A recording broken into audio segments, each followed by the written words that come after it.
Merhabalar, ben Bahattin Çağdaş.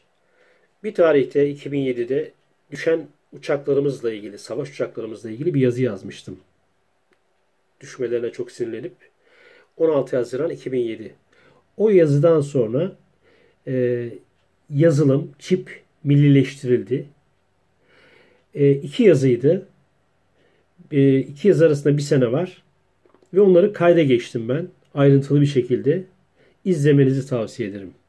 İlk ve tek yazı düşen savaş uçaklarının hesabını soran ve o yazıdan sonra millileştirilen, yazılımın millileştirilmesine vesile olan tek yazı. Kolay gelsin.